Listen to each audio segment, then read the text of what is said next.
ओम नमः शिवाय। शिव भक्तों, आप सभी का स्वागत है श्री शिव महापुराण की इस पावन यात्रा में, जहां हम पढ़ रहे हैं रुद्र संहिता का द्वितीय खंड। आज का अध्याय है मृत्युंजय मंत्र के अनुष्ठान से दधीचि की अवध्यता तथा श्री हरि का शिव को दधीचि की पराजय के लिए यत्न करने का आश्वासन। शुक्राचार्य जी ने दधीचि को महामृत्युंजय नामक श्रेष्ठ मंत्र का उपदेश देकर कहा, यह मृत संजीवनी मंत्र है जो मेरे मत से सर्वोत्तम है। तुम प्रेम पूर्वक नियम से भगवान शिव का स्मरण करते हुए इस मंत्र का जप करो। जप और हवन के पश्चात इसी से अभिमंत्रित किए हुए जल को दिन और रात में पियो तथा शिव विग्रह के समीप बैठकर उन्हीं का ध्यान करते रहो। इससे कहीं भी मृत्यु का भय नहीं रहता। न्यास आदि सब कार्य करके विधिवत भगवान शिव की पूजा करो। यह सब करके शांत भाव से बैठकर भक्त वत्सल शंकर का ध्यान करना चाहिए।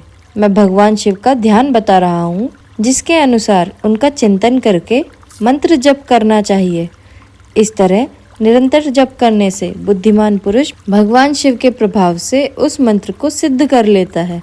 हस्ताम भोजा युगस्त कुंभ युगलाद धृत्या तोयम शिरा सिंचन्तं कर्यो युगेन दधतं स्वांग के सकुंभौ करौ अक्षास्त्रिग मृग हस्तं भुजगतं मूर्धस्थ चंद्रम स्त्रवता पीयूषोऽत्र तनुं भजे सगिरिजं मृत्युंजयम त्रयंबकम।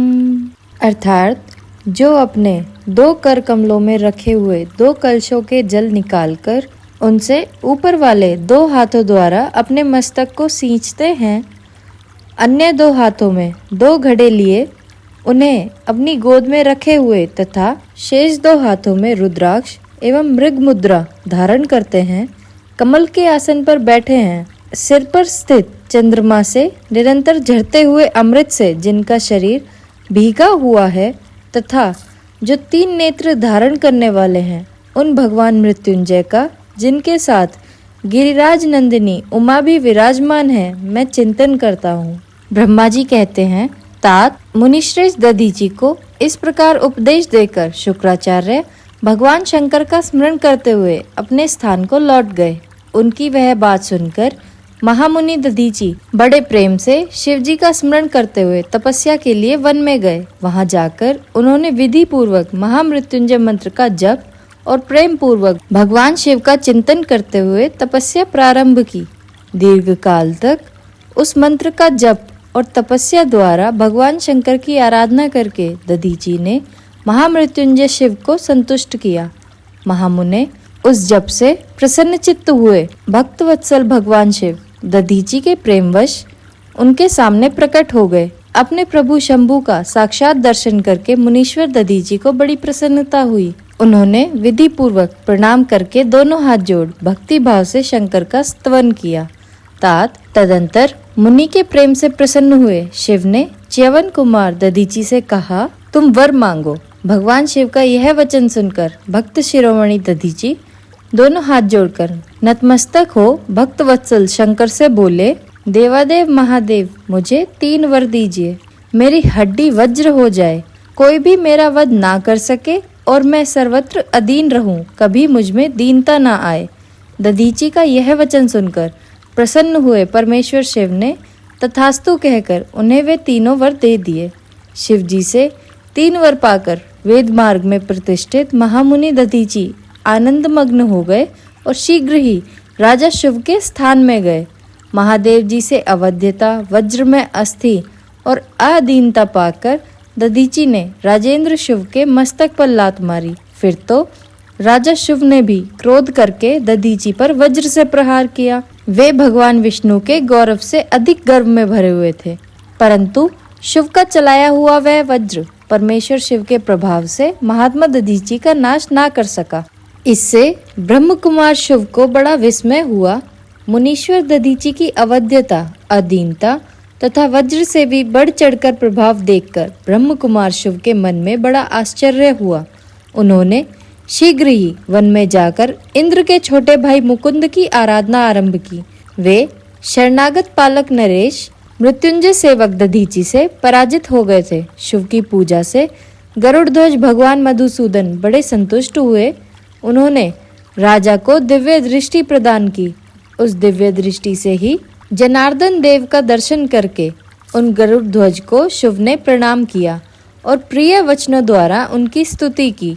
इस प्रकार देवेश्वर आदि से प्रशंसित उन अजेय ईश्वर श्री नारायण देव का पूजन और स्तवन करके राजा ने भक्ति भाव से उनकी ओर देखा और उन जनार्दन के चरणों में मस्तक रखकर प्रणाम करने के पश्चात उन्हें अपना अभिप्राय सूचित किया। राजा बोले, भगवान, दधीची नाम से प्रसिद्ध एक ब्राह्मण है जो धर्म के ज्ञाता हैं। उनके हृदय में विनय का भाव है। वे पहले मेरे मित्र थे। इन दिनों रोग शोक से रहित मृत्युंजय महादेव जी की आराधना करके वे उन्हीं कल्याणकारी शिव के प्रभाव से समस्त अस्त्र शस्त्रों द्वारा सदा के लिए अवध्य हो गए हैं। एक दिन उन महातपस्वी दधीची ने भरी सभा में आकर अपने बाएं पैर से मेरे मस्तक पर वेग से अवहेलना पूर्वक प्रहार किया और बड़े गर्व से कहा, मैं किसी से नहीं डरता। हरे, वे मृत्युंजय से उत्तम वर पाकर अनुपम गर्व से भर गए हैं। ब्रह्मा जी कहते हैं, नारद, महात्मा दधीची की अवध्यता का समाचार जानकर श्री हरि ने महादेव जी के अतुलित प्रभाव का स्मरण किया।